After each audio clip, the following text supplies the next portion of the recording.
Halo, assalamualaikum, welcome back to my YouTube channel. Ketemu lagi sama aku, Puput Pratiwi. Nah, di video kali ini sesuai judul ya, aku mau sharing lagi ke kalian soal mastitis. Ini pertanyaan yang sering banget sih kalian tanyain di DM Instagramnya aku ataupun di komentar YouTube. Kak, kalau misalnya kita kena mastitis, perlu nggak ya stop ASI? So, yuk langsung aja kita bahas.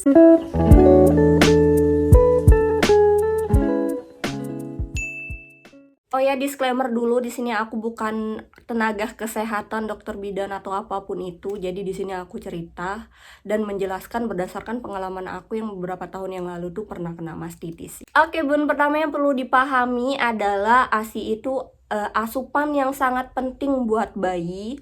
Jadi 6 bulan pertama bayi itu emang bener-bener nggak disaranin untuk minum dan makan apapun kecuali ASI. Terus yang kedua adalah mau semahal apapun merek dari suatu susu formula itu nggak ada yang bisa ngalahin kandungan yang ada di dalam ASI gitu loh. Jadi kandungan yang di dalam ASI itu emang bener-bener udah yang paling bagus lah daripada merek apapun susu formula, yang dari yang termahal sampai yang termurah itu nggak ada yang bisa ngalahin. Karena di dalam ASI itu ada kandungan yang dia tuh kayak antibiotik yang bisa memperkuat daya tahan tubuh bayi dan bisa mencegah bayi daripada infeksi. Itu yang nggak bisa didapatkan dari susu formula. Susu formula itu dikasih ke bayi itu kalau misalnya emang si ibu atau bundanya itu udah nggak bisa menyusui lagi dengan alasan yang kuat dan tepat gitu, bun. Jadi kalau misalnya emang asinya itu nggak keluar atau asi yang keluar itu sedikit, jadi nggak memenuhi kebutuhan si bayi, makanya itu boleh ya ditambahin sama supor. Atau bahkan karena keadaan yang tertentu, misal ibunya harus berjuang gitu ya untuk pergi keluar kota atau bahkan keluar negeri gitu ya, ninggalin anaknya karena ada sesuatu hal yang sangat penting, atau bahkan bisa jadi karena mastitis yang terlalu parah. Nah, yang jadi pertanyaan di sini adalah, Kak, apakah mastitis itu perlu untuk stop ASI? Jawabannya tentu aja enggak ya, guys, enggak. Tapi nanti aku compare sama pengalaman aku beberapa tahun yang lalu yang aku kena mastitis itu, aku emang stop ASI. Itu aku karena emang punya alasan sih.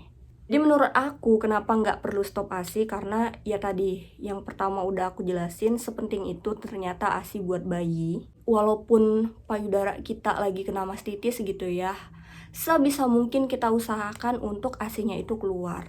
Sebenarnya emang itu kan udah terinfeksi gitu ya, apakah nggak bahaya, Kak? Sebenarnya menurut aku tuh nggak ya, nggak bahaya, karena isi dalamnya itu masih tetap ASI gitu. Atau bahkan kalau mungkin aku salah, kalian bisa komen ya di bawah.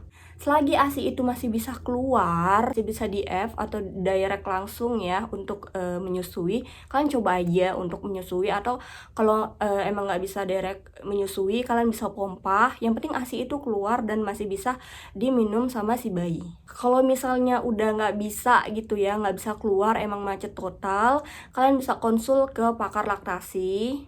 Biasanya itu ada di puskesmas gitu ya, ada pojok laktasi, itu kalian tanya aja ke sana. Kalau emang lagi pas proses kena mastitis itu asinya yang keluar dikit, kalian bisa tambahi dengan supor biar kebutuhan cairan si bayi itu terpenuhi ya. Nah, dari kasusnya aku beberapa tahun yang lalu yang aku kena mastitis, itu aku emang setelah sembuh luka mastitisnya itu aku stop ASI. Kenapa? Itu aku punya alasan ya. Karena waktu itu kayak yang aku ceritain ya, aku tuh parno, guys, parno. Jadi aku tuh kayak ketakutan sendiri karena di awal aku kena mastitis tuh aku dibawanya nggak ke dokter sama keluarga aku. Aku dibawanya tuh ke dukun, terus di situ aku diponis sama dukunnya itu kenapa kanker payudara, padahal itu mastitis gitu. Walaupun aku nggak percaya gitu sama ponisnya si dukun, tapi entah kenapa kayak sedikit banyak kan parno juga kan kita ya, karena udah diponis kayak gitu kan.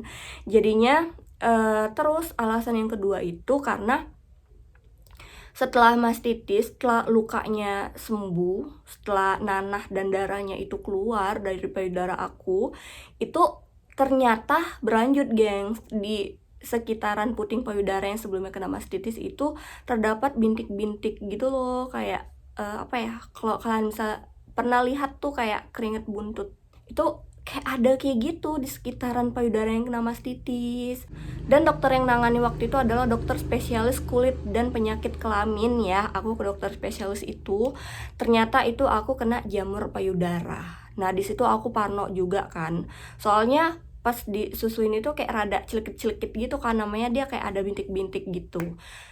Dari situlah aku memutuskan untuk stop ASI karena aku ngerasa kayak ya itu parno, terus beban aku terlalu berat karena divonis yang penyakit yang begituan. Aku ketakutan, takut yang kayak gimana gitu kan, makanya aku stop ASI. Ini kalian nggak usah contoh ya aku, karena waktu pada saat aku kena mastitis itu aku nggak ada yang edukasi kayak gini gitu, nggak ada yang ngasih tahu kalau misalnya tenang aja gitu, ini tuh nggak penyakit yang aneh kok, ini cuman mastitis, itu tuh nggak ada. Bahkan waktu itu aku cari searching gitu kan cerita orang pengalaman mastitis kayak gini, itu di YouTube nggak ada, belum ada cerita pengalaman mastitis gitu. Tapi emang setelah jamur payudaranya sembuh, mastitis aku sembuh, akhirnya aku nyesel kan kenapa berhenti ASI padahal anakku masih bayi banget waktu itu.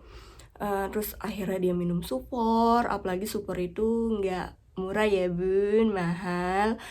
Makanya kayak timbullah rasa penyesalan itu. Tapi nasi udah jadi bubur gitu, udah berbulan-bulan berhenti ASI, udah nggak bisa lah, udah payah lah istilahnya kalau misalnya mau mulai untuk menyusuin lagi. So di sini aku mau tekenin ke kalian, apakah mastitis itu perlu untuk stop ASI? Jawabannya enggak ya, selagi mental kalian kuat, terus kalian ngerasa ini ASI masih bisa keluar, masih bisa berfungsi, masih bisa dikasih untuk si bayi, ya udah nggak usah di stop gengs, please nggak usah di stop.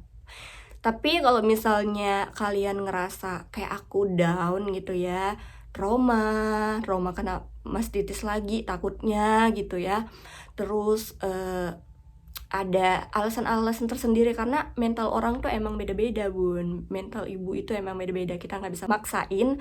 Kalau misalnya kalian ngerasa menyusui itu terlalu berat setelah kena mastitis, ya udah nggak apa-apa sih, berhenti ASI juga nggak jadi suatu alasan yang fatal sih menurut aku. Supor juga ya bagus sih, bagus, tapi ya memang dia nggak sebagus ASI, tapi tetap bisa lah memenuhi kebutuhan si bayinya kita. So, apapun itu alasannya, semangat untuk semua para ibu menyusui. Nah, jadi di sini jawaban aku udah jelas ya. Semoga ini bermanfaat. Assalamualaikum warahmatullahi wabarakatuh. Bye bye.